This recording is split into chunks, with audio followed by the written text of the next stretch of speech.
Hello and welcome to the beautiful Bailey Center Auditorium on the grounds of Wallace State College in Hanceville. Thank you to our gracious host, Wallace State College, and Dr. Vicki Karlowicz. The 2025 Tribune Debate Series and question and answer forums continues today with municipal elections. More specifically, the Cullman City School Board election. These events are designed to give the public more unfiltered answers without the questions ahead of time, direct comparisons, and meaningful conversation. First, we focus on candidates running for place one. We will begin with Jill Bradbury and Tyler Caldwell. The Tribune works diligently to reach all candidates, and we are happy that both have shown up for this debate. With all that being said, we'll get to the rules for the candidates. No electronic devices are permitted on stage. If you have a smartphone or a smartwatch, please turn it off. Questions will alternate, so no candidate answers first or last more than the other. Opening statement will be limited to 60 seconds and may be a prepared statement. Time allotted per question will be 2 minutes. Closing statement is limited to 90 seconds and must be spoken without notes. One rebuttal per question, but only if a candidate calls out the other, and the other will receive 45 seconds. Facts only, no accusations without proof. This will allocate additional time to your opponent. Voters deserve substance over slogans. Talking points will not be enough. So let's get to it. Ms. Bradbury, would you like to start by introducing yourself and giving your opening statement? Sure. How will you call time? How will we know when it's time? I'll say time. Okay, good. Thank you. Yes, once it hits time, I will say time. Okay. Good afternoon. My name is Jill Bradbury, candidate for place one of the Cullman City School Board. I've said this before, this is not somewhere that I ever pictured myself being, running for school board, running for election, having my name in signs in people's yard, not something that I would have ever anticipated. I filled a role on the board back in 2023 when there was a vacancy, and I did that because of a deep commitment I have to serve. I had 3 children. At that time, I had twins who were going to be seniors. I had one that had just graduated, and the Cullman City Schools had been so excellent to my children, and I wanted to give back, and this was the way that I saw that I could give back. My parents were both classroom teachers for over 30 years, and I guess I say it's just in my blood or my DNA to serve. So that is my main objective for running for the Cullman City School Board, is just to serve our students, our teachers, and our community. Thank you. Thank you for that. Mr. Caldwell, same, you'll have opening statement. Good afternoon. I'm Tyler Caldwell, and I'm running for Cullman City School Board, place number 1. I'm a 2009 graduate of Cullman High School. My wife is also a graduate from Cullman High School, 2012. My daughter is in 5th grade at West Elementary, and my son is in kindergarten at the primary school. They're my inspiration for running. You see things, you hear things, you really don't know what's true. A lot of things are out there, but you really got to go to the teachers. You really got to go to the parents and the students to really figure out what's going on. And I'm glad that I ran, because when you do that, you find out that there's a lot more substance to the things that you hear. And my reasoning for running is to create a better environment for all the teachers, students, and support staff. Thank you for your response. Now that we've done the opening statements, we will get to the questions. Are you both ready? Yes. Okay. I'm going to call you both by your first name from now on. Is that okay? Sure. All right. Jill, you're up first. Education priorities.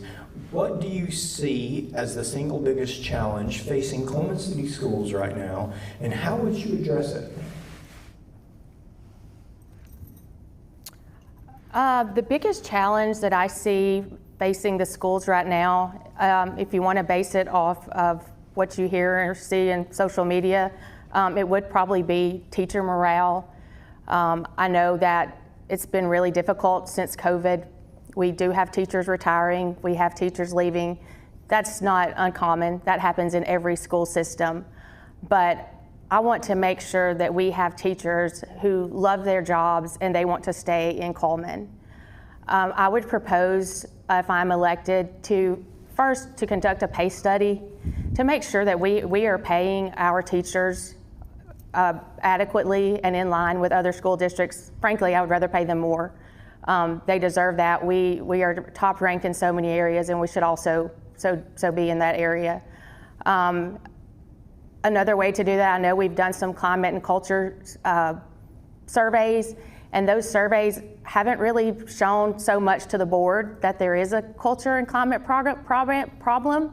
So I think maybe we need to get that to a third party, someone who's not a part of the board. I don't want to feel like our teachers feel like they're going to be retaliated against for telling us the truth. We want to know. We can't do better if we don't know what needs to be done or what needs to be corrected. And I want our teachers and our students to love coming to Cullman City Schools every day. And I'm committed to doing everything that I can to make sure that that is the case. Thank you for that answer. Tyler, same question. Do you want me to repeat it, or are you good? Sure, please repeat it. Education priorities. What do you see as the single biggest challenge facing Cullman City Schools right now, and how would you address it? I agree with Ms. Bradbury. The biggest challenge in our schools is 100% the morale of the teachers, but not only the teachers, also the students. The biggest question I have is, for the current board, is what have we done to improve that? Under this board, we've gone from having stacks of applications to now we're having to host job fairs, and that's never been the case at Cullman. Throughout history, we were the measuring stick for North Alabama, but as this trend continues, we're becoming more and more of a stepping stone to other programs or other school systems in our area, and that trend cannot continue. It's not something that we can push off any further. It's something that has to be addressed. The surveys that Ms. Bradbury referenced were, historically, they were just a generic, like when you go to a restaurant, you'd see, I'm highly satisfied, or moderately satisfied, or however. We've all seen them at restaurants and things like that. Up until recently, you've been able to voice an opinion and actually write something down and give a heartfelt message, to what you're really experiencing, and that's certainly an improvement. I'm not sure why it's taken this long to get that done. Also, as a board member, if elected, I plan to be visible in the hallways. I don't really feel like you can do this job without going to the teachers, without going to the principals and seeing really firsthand what they're dealing with, what their struggles are. I don't want to rely on a survey. I want to go right to that person and ask them what they need help with, what they're struggling with, because they know more about our kids than we do.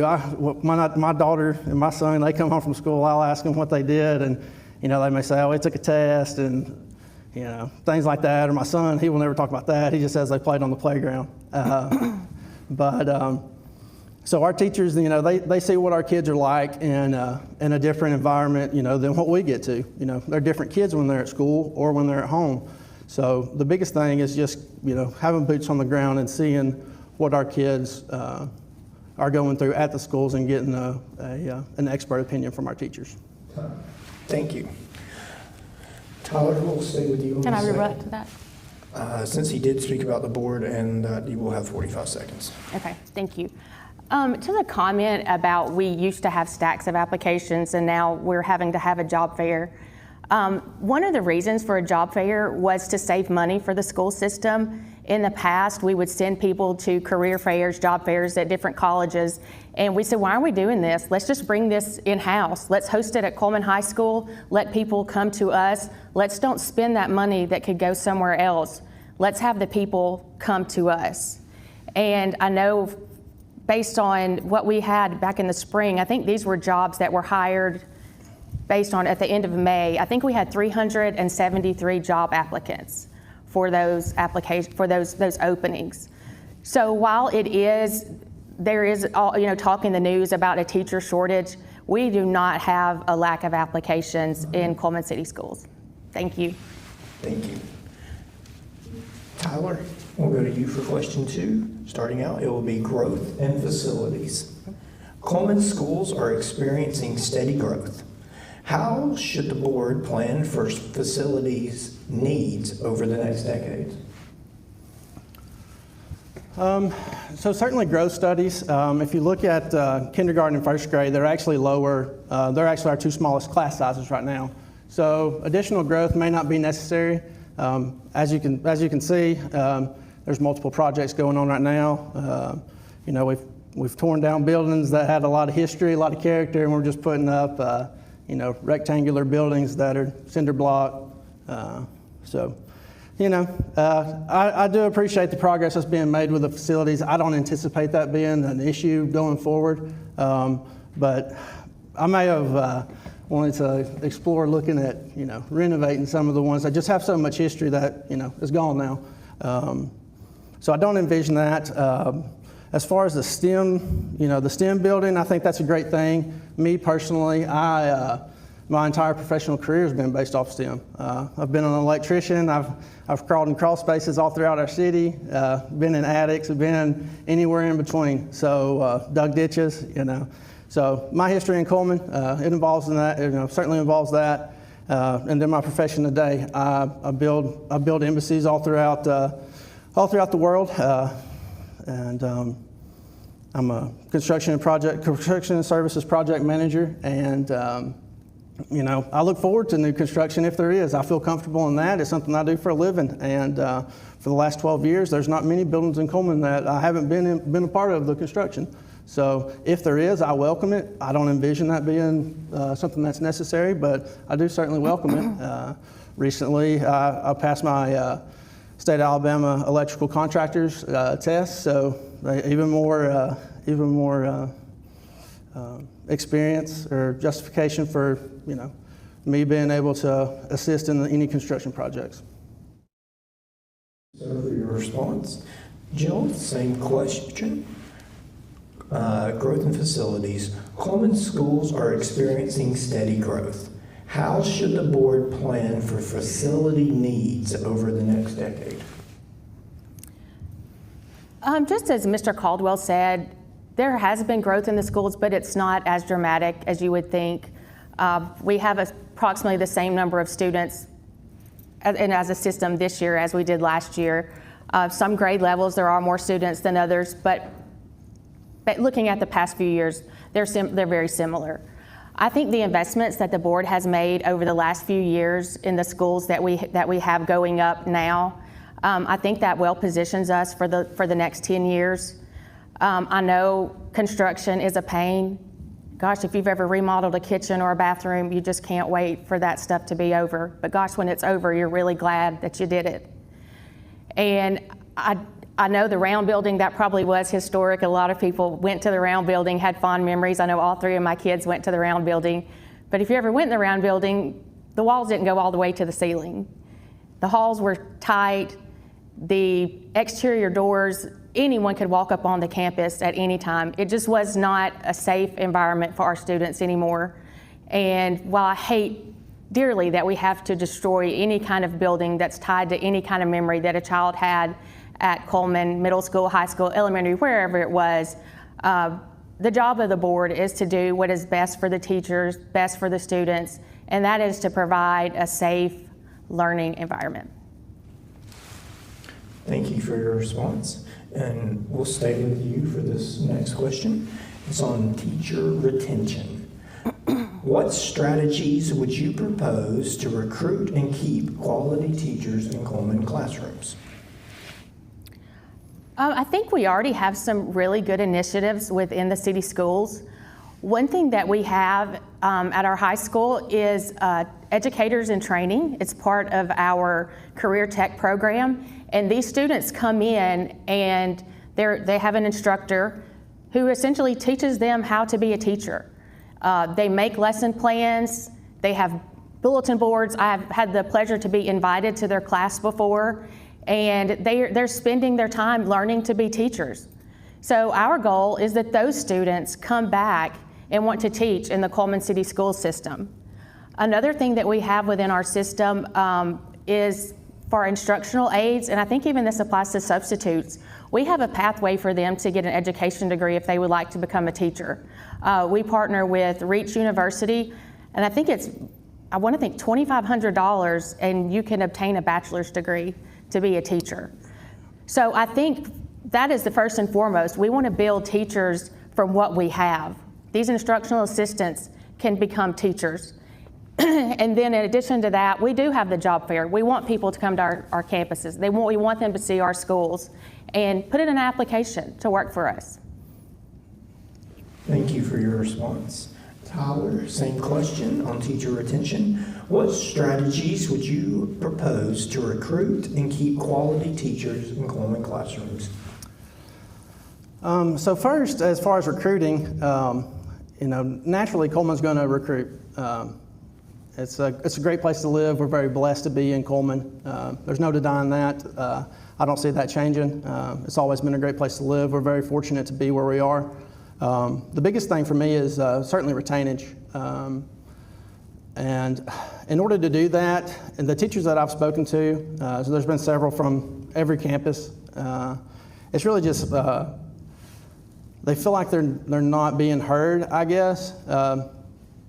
So for me, that's what I would like to do, is to support them in any way possible. The teachers that you speak to, they'll talk about the chain of command, but maybe that there's a link broken in that chain of command and that their opinions aren't getting to the top. So for what I would like to do is to go directly to the students, teachers, because I can't accurately vote on something that's going to benefit these teachers' lives unless I talk to these teachers. So certainly giving them the empowerment to do their job and making them feel appreciated, and also giving them the satisfaction of their voice being heard and making real change based off of the opinions, and using that from a macro perspective throughout the entire school system, and not valuing any one teacher, any one administrator over the other, and using those to make most educated decisions that are going to benefit our real needs. Thank you for your response. And we will move on to question number 4, parental role. Tyler, this is for you. How should the district balance parental input with professional educators' expertise when making policy decisions? Well, sure. As a parent, I feel like I have a good interest, have a good understanding of what my child needs or wants, or maybe the best ways for them to succeed. But as I mentioned earlier, my child may be completely different in school. They may do certain things at home that don't necessarily translate to what goes on at the school system. So obviously, it's definitely take a grain of salt with the parents' opinions. Certainly listen to them, make them feel heard, and channel that communication to the proper locations. If it's just one person with one teacher, then there's probably not much to it. If it's multiple parents with issues with one teacher or one principal, maybe it's something more to look into. But being an ear for the parents to have someone to speak to, but also the teachers, and using everyone's opinion to do what's best for our community and our kids. Thank you for your response. Jill, same question on parental role. How should the district balance parental input with professional educators' expertise when making policy decisions? With anything, it's always important to listen to our parents, to the parents of our students. When it comes to policy decisions, that's a pretty broad question, Noah, so I'm not really sure how far I could go. But when you talk about a school policy, that could be numerous different things. So I think sometimes you have to look at what is the policy. If it is a policy on something that we have an expert in a field that maybe the parent doesn't know about, we do have to lean on our internal staff for those opinions.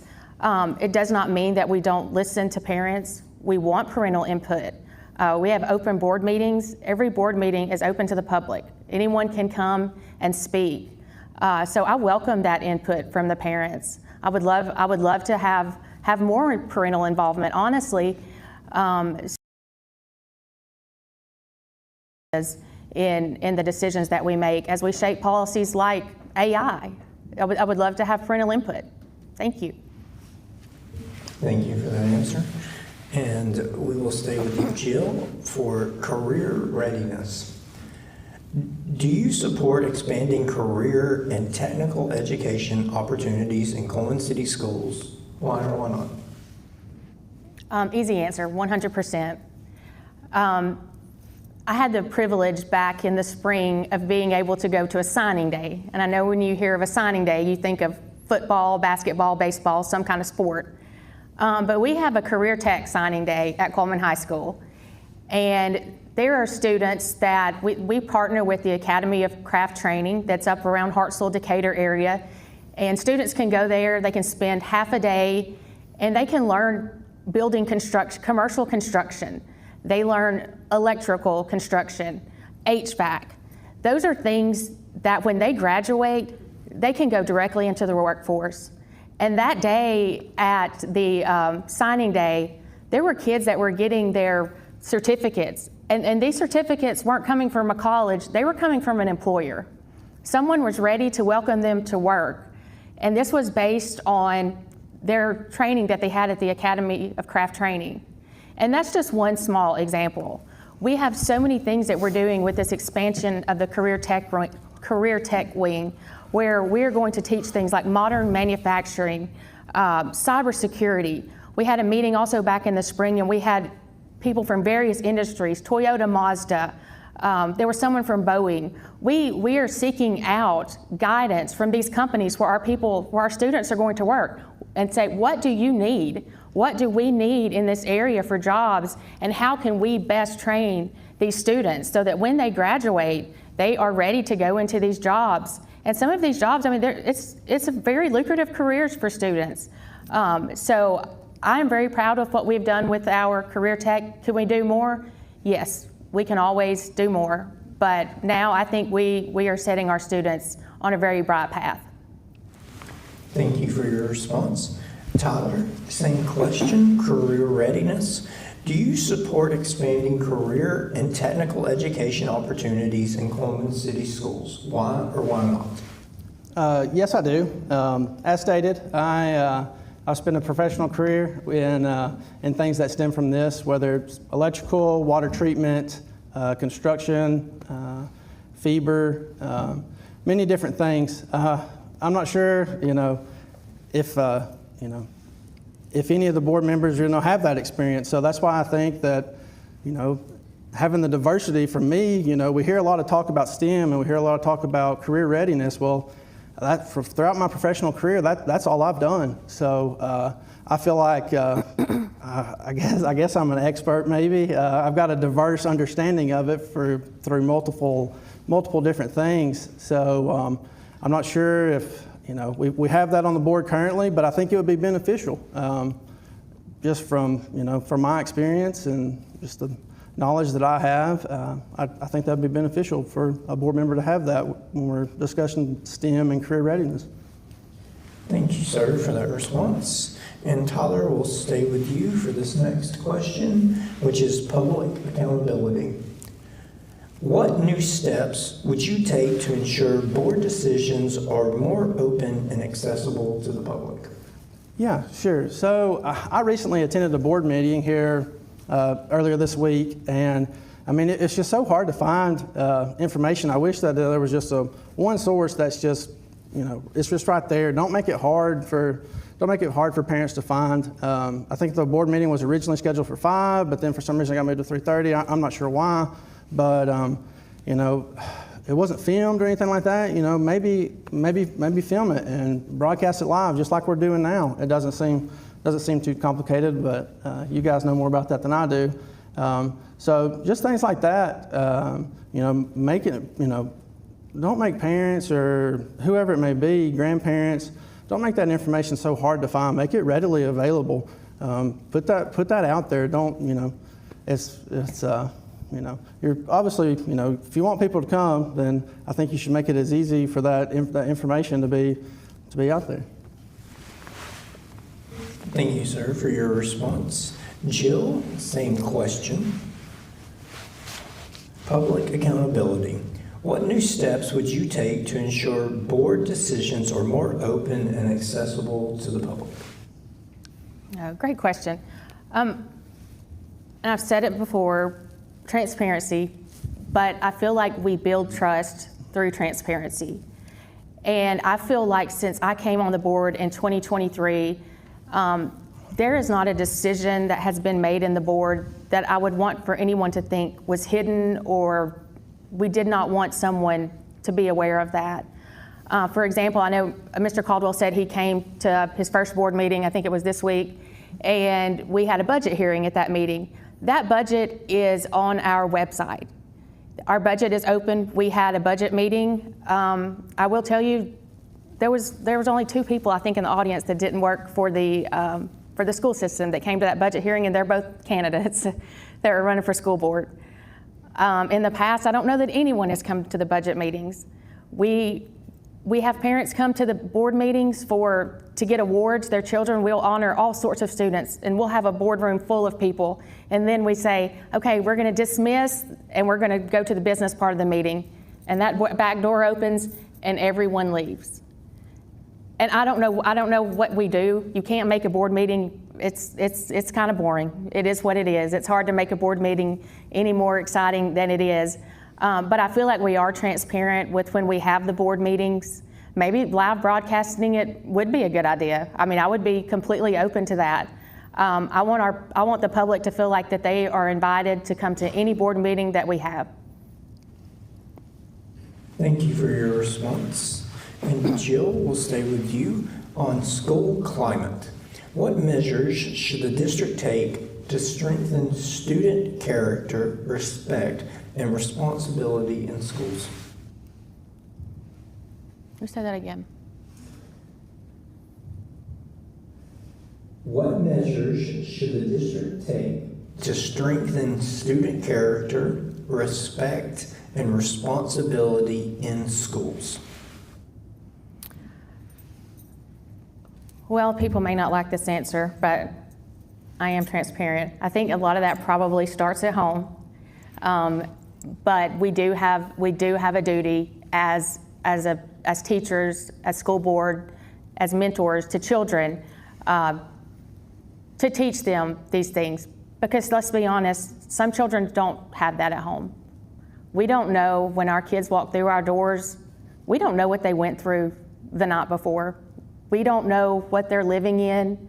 We don't know if they've ever learned may not even know what it means to respect someone.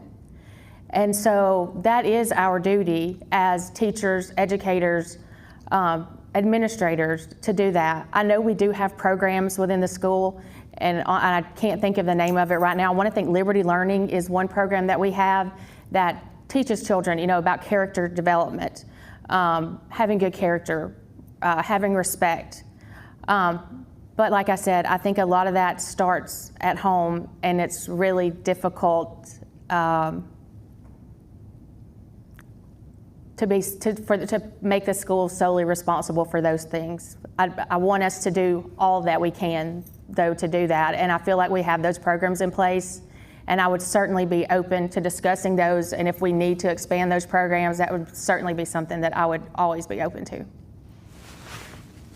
Thank you for your response. Tyler, same question. School climate. What measures should the district take to strengthen student character, respect, and responsibility in schools? Well, I agree with Ms. Bradbury. It certainly starts at home. The biggest thing for me is to reach out to the teachers and the parents, because every kid's different. Like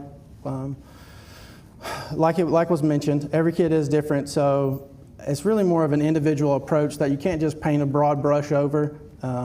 Each situation is different. For each child, you'd have to go to each individual teacher, each parent, and empower those teachers to do their jobs, to say, hey, we're having to contact the parent and say, hey, we're having some issues with your child. Would you mind coming in and let's just kind of discussing things, and maybe that teacher has some insight on that child's situation at school that maybe the parents aren't that familiar with, or vice versa. So really just getting the parents and the teachers together to really understand the needs of each individual child. Thank you, sir, for that response. And we will move on to the next question, which is academic excellence. Tyler, we'll stay with you on this. Cullman schools consistently perform well academically. What area do you believe needs the most targeted improvement? Well, yes, Cullman does always, or as far as my knowledge goes back, it does always test well. Academics is in Cullman has always been great. The biggest thing for me is just the environment that the kids are in. We've never, that I can remember, we've never had kids considering leaving our schools where the education is so great to go to other programs. Just this week, Sunday at church, I talked to a parent there who was also very involved in our school system, donated a lot, spent a lot of time at our school system. Found out that they moved to a county school. Just yesterday, another one. And this was a kid that I've known my entire life, and they're just not happy anymore. And these are high school age kids, middle school age kids. We all know someone who's choosing to. We all know someone who's choosing to not attend Cullman City Schools with the good education program that we have, and go elsewhere. And that, to me, that's the biggest concern, is keeping those people in our school systems. Thank you, sir, for that response. Jill, same question. Academic excellence. Cullman City Schools consistently perform well academically. What area do you believe needs the most targeted improvement? First, I'll speak to Mr. Caldwell's statement about students leaving the school. I think it's important to understand why did the students leave the school. We don't know why some students leave the school. I can be honest with you. I had 3 children, still have 3 children. 2 of them, I know some of y'all teachers in here, you'll know which kid I'm talking about. I had one kid, he did not love school. He did not love school. I received the tardy letters. I got the call from the truancy officers. He did not love school. But I think he didn't love school sometimes because it was hard, and we expected a lot out of him.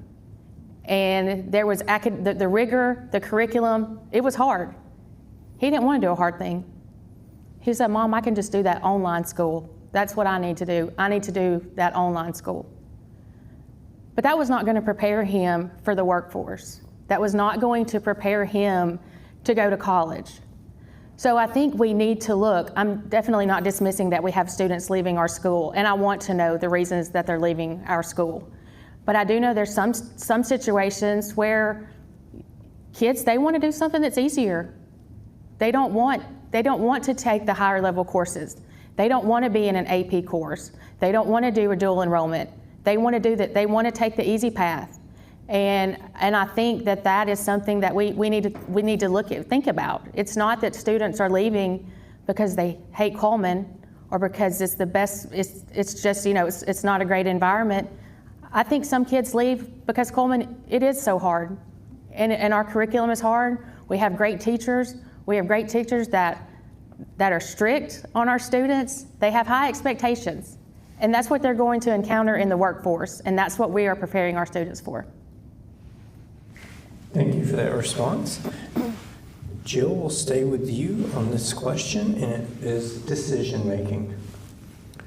How do you handle situations where you personally disagree with the majority view? I will say that I am a very open-minded person. I may have my opinions about things, but that's what they are. They're just opinions. It doesn't mean that it's right. That's one thing that when I joined the board, I immediately had parents start calling me. what can you do about this? And they would launch into these long conversations, and I would say, okay, let's take the feelings out and give me the facts, because I can't work with feelings. I can't go to the superintendent, I can't go to the board members and say, hey, this parent feels this way. I gotta know some facts, I gotta know some numbers, I gotta know some data, I gotta know what's happened. Well, when you start drilling down, a lot of times we have a lot of we have a lot of feelings, and we don't always have a lot of facts. And so I think that is where I try to, any decision that I try to make, I always try to see all sides. I know Mr. Caldwell spent his life in STEM. I could not have spent my life in STEM. I bring my expertise to the board from the financial perspective. I've spent 30 years in the banking industry.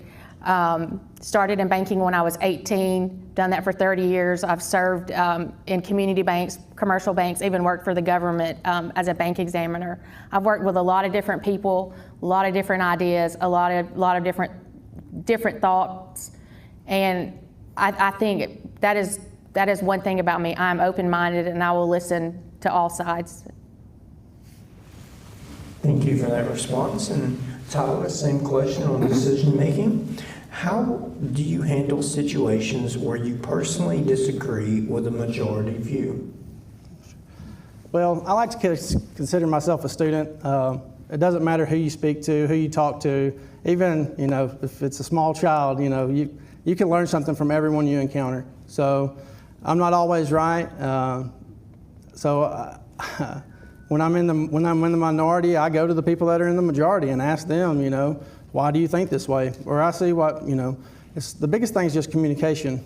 Maybe I see why you think that way, but explain to me, why you do, and vice versa. And then we can work together and we can develop an opinion where maybe those two even out and we can all be closer to the same page together. But the biggest thing is just open communication with, regardless of whether you're in the minority or the majority, or if you're in the 1% or the 99%. Either way, the biggest thing is just open communication and working together to formulate a decision that best represents the entire community or the entire, all parties involved to come together and make the best decision.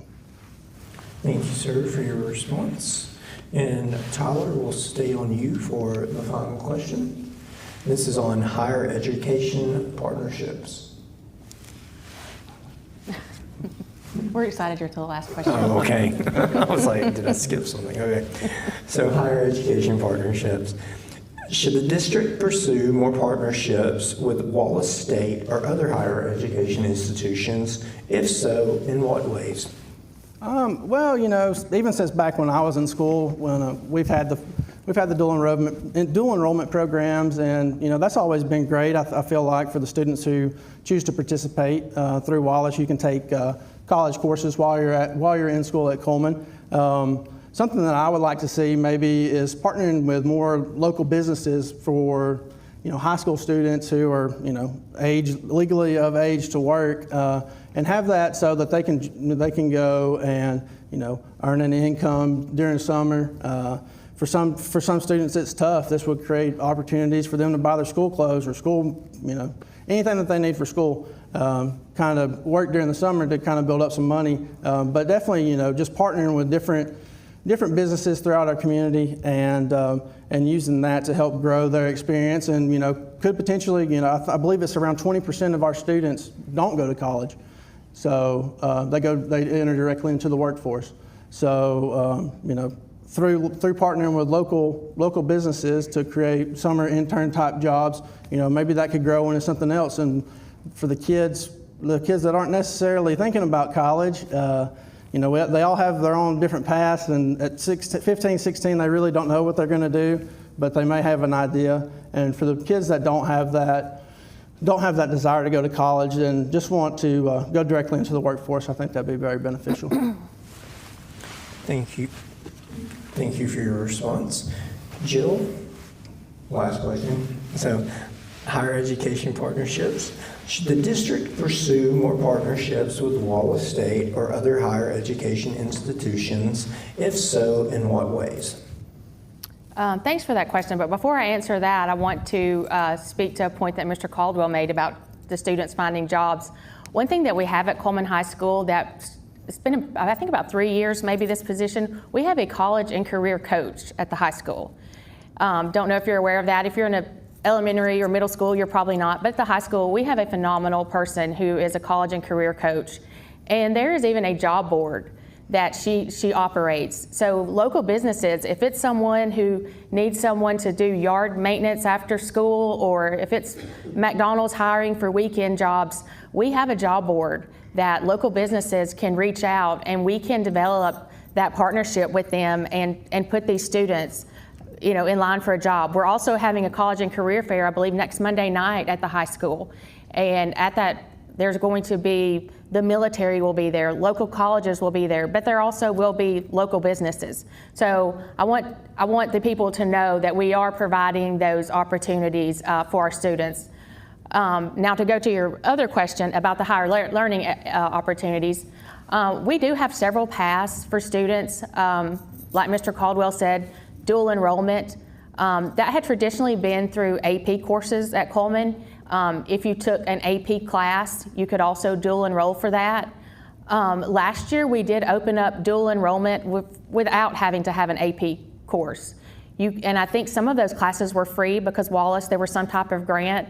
And so we had students who were able to just take dual enrollment courses. We also have the fast track where students they don't even have to come to Cullman to school. They can come and practice football or basketball or cheer or volleyball, whatever they want to do, but they can come to Wallace. And when they finish Wallace, they graduate from high school and they graduate from Wallace. But I would always be open to any more partnerships. If we could partner with any other universities, but always be open to that, because I always want to give the kids the best that we can. Thank you so much for that response. Thank you both for coming out today and attending this debate. I know it's always fun to get on stage and have to talk to people. We're going to go with closing remarks. Jill, since we started with you, Tyler, we're going to let you go first on the closing remarks. Sure. You have 90 seconds, sir. Well, I had a closing statement that I was wanting to do, but we really didn't talk about something that's important to me, and that's students with 504s, IEPs, and for those of you that don't know, you know, I've got a little brother, and my little brother, he's somewhat of a celebrity in West Point, Alabama. When I go out there, I'm not Tyler Caldwell, I'm Tanner Caldwell's brother. And Tanner Caldwell, he's got Down syndrome. And, you know, it just, I really wish we'd have gotten an opportunity in the questions to speak about those children, because I haven't, you know, certainly that was something that I was, you know, I'm very passionate about and was really wanting to speak about. It saddens me to know that some of our employees have special needs children and they're pulling them out to go to other school systems. You go talk to the teachers and they just don't feel like they have the resources to adequately support those kids the way that they needed. And it breaks my heart, you know, seeing my brother, he graduated from West Point High School, and the people there, you know, they went above and beyond to make sure that he had the best school experience all the way from kindergarten through high school. And, you know, it really saddens me that, you know, that some of the staff, you know, feel that way that I've spoken to. I can't speak to all of them, only the ones that I've spoken to. But I appreciate your time and appreciate the Cullman Tribune for bringing attention to this matter. And, you know, if any advice that I can give you would be to reach out to the teachers, reach out to the administrators, and reach out to the students' parents to get an accurate opinion on how to vote next Tuesday. Thank you, sir, for that. And Jill, your closing statement. First, thank you, Noah, for hosting this. As much as I would like to admit that it's super fun to get up here and compete in a debate. I guess, are we competing? I don't know what we're doing, but it's eye-opening and it's an interesting thing to do. Like I said, I never thought I would find myself here, so it is very foreign for me to get up and have to do this. But the reasons that I want to stay on the school board are the same reasons when I was appointed to the school board 2 years ago. I greatly care about our students. I care about our teachers. I care about our community. And I will take any call if a parent emails me, texts me, a teacher calls me, a teacher texts me, I will answer anyone. I don't think there's ever been anyone who has contacted me that I did not speak to. Now, I will say sometimes you can't give them the answers that they want to hear. There's some things that it's just the way it is in a school, and there's things that, gosh, I wish we could change. But at the end of the day, we are a public school, we have the resources that we have, and we have to do the best that we can. But I will always listen. My door is always open. I will always be open-minded. I will hear anything that you have to say. Like I said, I had 3 kids, 3 very different children who all had 3 different experiences in high school. They are all in college now, but I know there are teachers who made an impact on them. Thank you. Sorry. All right. Well, everyone, that concludes our Place 1 debate for the Cullman City School Board between Mr. Caldwell and Ms. Bradbury. I want to thank you both for coming out and participating in this. I know it's a lot of fun to get up here.